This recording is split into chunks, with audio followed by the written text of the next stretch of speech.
All right, y'all. First and foremost, give all praise, honor, and glory to the Most High God of Abraham, Isaac, and Jacob, and his son, the Hamashiach, who some call Yahweh Shai, Yeshua, Yehoshua. We mostly know as Jesus Christ. We want to talk about the parable of the marriage feast. I may go through some of these parables. The parable of the marriage feast. All right. And most of us know this parable, very familiar with this parable. But are we familiar with the parable? And it's just dealing with a lesson that we can glean from, according to my understanding. And pray this thing be useful and edifying to the body. Matthew 22:1. We're going to go ahead and crank it up. And Jesus answered and spake unto them again by parables, and said, the kingdom of heaven is like unto a certain king. And he's just talking about the kingdom of heaven, and what it is like, a comparison of the kingdom, still teaching that gospel of the kingdom. The kingdom of heaven is like unto a certain king, which made a marriage for his son, and sent forth his servants to call them that were bidden to the wedding. The father, so the king here made a marriage for his son. The king is the father. The son is Christ, Yahweh Shai, Yeshua. The father has made a marriage for his son and sent forth his servants to call them that were bidden. Who are the servants here? I'm going to say the servants are the prophets. I'm going to say this is the father. I don't know what I just did, y'all. Hold on. Okay. I'm going to say the king is the father. This is the son. These are the prophets. The prophets have went out, and he sent forth his servants to call them that were bidden to the wedding. And they would not come. And who is he bidding to the wedding? Them. Who's the them here? I'm gonna say the them there is Israel. All right. The father, the son, the servants, the prophets. And who are the them to call them? Who are the them? Who are the prophets going to call? He's calling the Israelites. All right, he's bidding them to the wedding. And they would not come. The they there, Israelites. And they would not come. All right. Very important when you're breaking these things down, you're dealing with these parables, you have to identify, or just dealing with basic reading comprehension. You need to identify who are we talking about? Who are these people? Who is the they to them? And get understanding of these characters so you're not bamboozled or misinterpreting the text. All right. And again, or you just see my methodology. You know what I'm saying? You'll see my methodology. So if you don't agree that that's the king, that's the son, that's the prophets, and the ones that are bidding are Israelites, if you don't agree with that, then what I'm finna say is definitely gonna be wrong to you because you don't agree with that. So we'll have to first come to agreement, and this is what you have to do when you're debating somebody. You'll have to first come to agreement of who the characters are. Who are these potential characters are that we're talking about? What is this thing that we're talking about? It has to be defined, and y'all have to agree on those things before you try to bring up a debate about the understanding. So before we can debate about what does the parable mean, we have to first agree on these key players: the king, the father, the servants, and those that are called by the servants. Verse 4, and again he sent forth other servants, other prophets, saying, tell them which are bidden. Who are the them which are bidden? Israelites. Behold, I have prepared my dinner, my oxen, my fatlings are killed, and all things are ready. Come unto the marriage. Who is he calling now? He's calling Israel to the marriage. The marriage to who? The marriage to the son. The son of Yah. All right. But they made light of it. Who is the they made light of it? Israel. And went their ways. One to his farm, another to his merchandise, and the remnant took his servants and entreated them spitefully and slew them. All right. There was some that made all kinds of excuses. I got to do this. I got to do this. And then there was others that took the remaining of the prophets and treated them spitefully and killed them.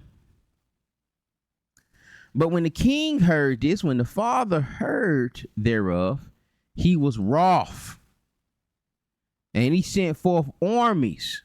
He sent forth armies and destroyed those murderers and burned their city. The gates thereof are languished. They are burned to the ground.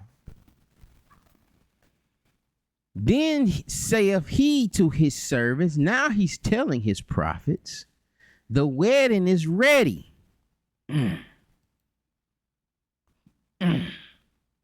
But they which were bidden were not worthy.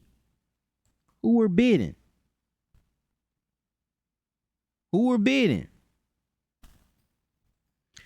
Go ye therefore into the highways, and as many as ye shall find, bid to the marriage. So now we got another group.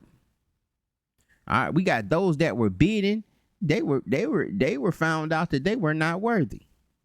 And so now he's telling his prophets to go out to the highways and byways and as many as you shall find.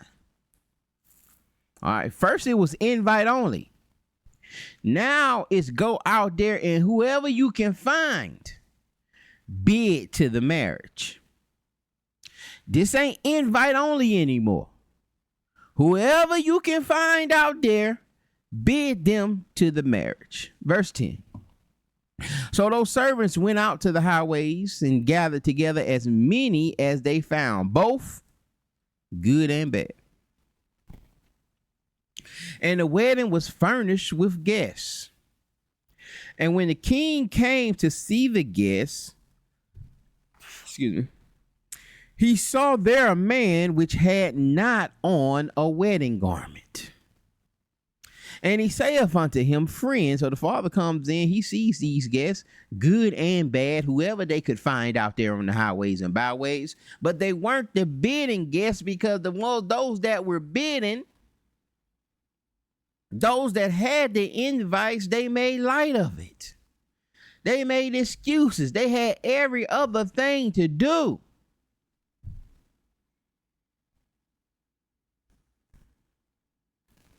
But he said, go out there, get whoever you can find. Go good and bad. Go to the harlots, the tax collectors, all the people that they despise. Whoever you can gather up. And when the king came in to see the guests, he saw that there was a man that had not on a wedding garment. All right, and he said unto him, friend, how camest thou in hither not having a wedding garment? And he was speechless. Who was speechless? The one wearing the wedding, the one who came in, the man which had not the wedding garment. Then said the king to the servants, and we're saying this because this was a question asked. The father asking him a question. How did you come up here and you didn't have on the proper wedding garment? You didn't have on the proper attire. And this is pretty much the father, you sitting in front of the judgment seat, trying to enter into the wedding. And the father is examining your garment and see that you don't have a garment fit. That your garment is you have on a reprobatable garment. You have on a garment of reprobate. You're unfit for the wedding. You can't come to the wedding dressed any way you want to dress. You can't do whatever you want to do and thinking you finna enter into I just gotta believe, and thinking you finna enter into the kingdom and thinking that you're going to have on proper attire. Then said the king to his servants, bind him hand and foot, take him away, cast him into outer darkness. There shall be weeping and gnashing of teeth, for many are called, Many are called, but few are chosen.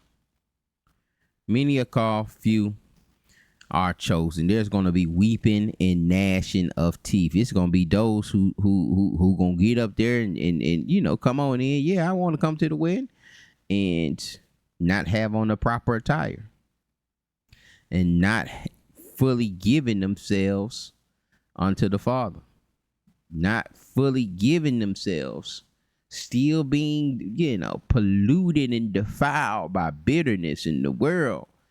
We talked about that earlier too, about that, how that bitterness has defiled many and defiled the garments of many.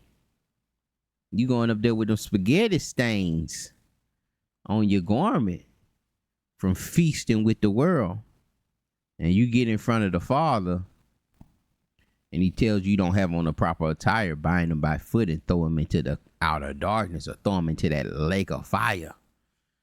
Understanding that many are called, many are bid into the wedding. Many invites were given out. Many people were called. Everybody from the four corners of the earth will hear this gospel and be called and be bid into the wedding feast. But few are chosen. Few will have on the proper garment to enter into that wedding feast. And I think it's in Luke where it says, "Blessed art thou." One of the brothers after this said, "Blessed art thou who have that feast in the kingdom." He had an amen moment. I could see him just shouting out, "Blessed are they that," he had that prayer that, "Blessed are they that enter into that kingdom and have that feast." Amen. Pray this thing was edifying. Y'all be blessed. We'll see y'all on the next one. Shalom.